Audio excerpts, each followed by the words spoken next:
So I have someone who wants to know about the dynamics between um, nurses and psychologists in the prison system. Hi, my name is Dr. Natalie Jones. I'm a licensed therapist. I worked in corrections for a number of years.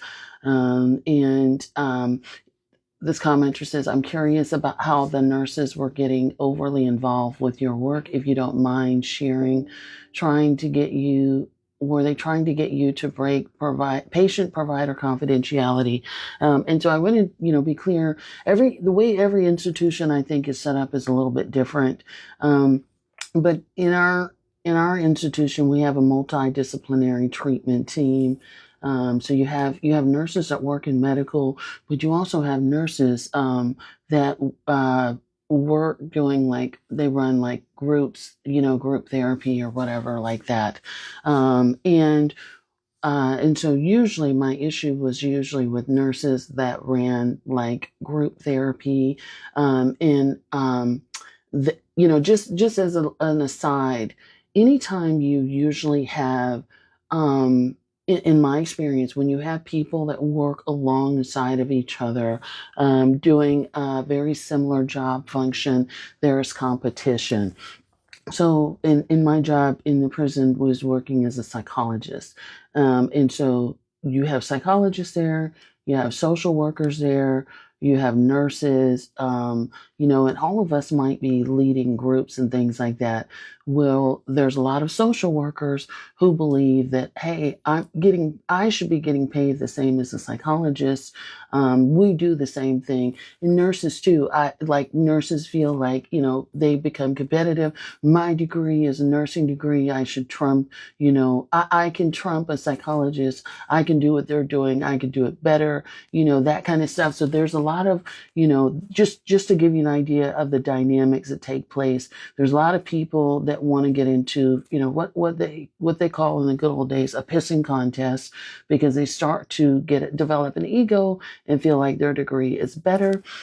And so when you have people that feel like, I could be competitive, I can do my job better, she doesn't know what she's doing, then they start to feel like they can't stay in their lane and they want to step on toes, they want to sabotage, they want to undermine your work and try to show how incompetent you are. And so what tends to happen, inmates pick up on that, rightfully so, because I have always said, working in a prison is really like being a parent. Um, and so anytime they smell a weak dynamic, inmates are going to engage what is called splitting, means that they've identified a good cop, a bad cop.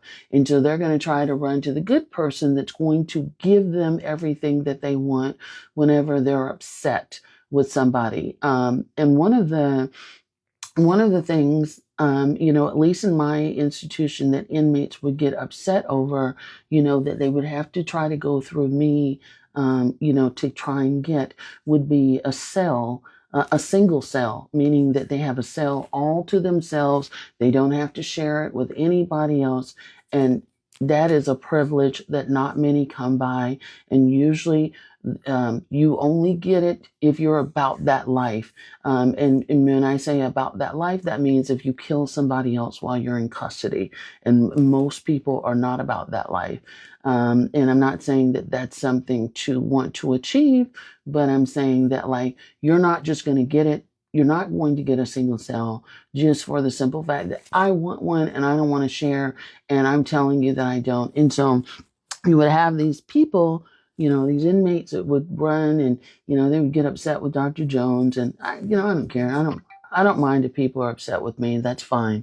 We can talk about it, and, I'll let you have your space, and we can talk about it. But, they'll run and tell somebody else. They'll run and tell as many people as they feel like don't like Dr. Jones, or people that have given them the impression that they have the authority over Dr. Jones, right? And you don't have that.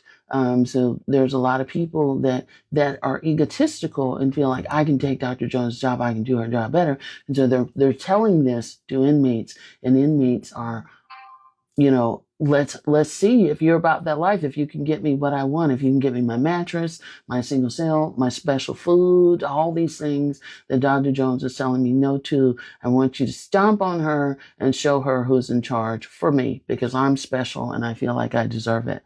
And it's a battle of the egos, to be honest. Um, and so what you will have, what I had specifically, I'll talk about me, is I have had nurses try to come to me and tell me that I don't know what I'm doing, that this person is hurting, and that they need all these things, right? Because now they've become overly familiar with the inmate. They've become emotionally invested in what the inmate is telling them. And so now they call themselves trying to advocate to me.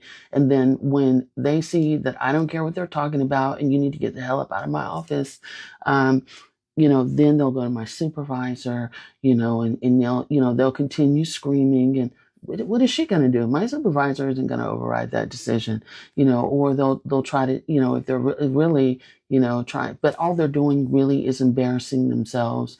And they're really showing how overly familiar. The other thing too, I think, which adds a dynamic to it, I worked in a good old boy institution, which means it was a majority white people there. And so I can count on one hand the number of Black people who work there, specifically Black clinicians who work there. So that should give you an idea out of all the people. And so what you also have added to the mix is, it's like, I'm a white person, the inmate may be white. White people want this. And so you have a Black person that is automatically deemed to be less competent. And I'm just telling you based off of my experience.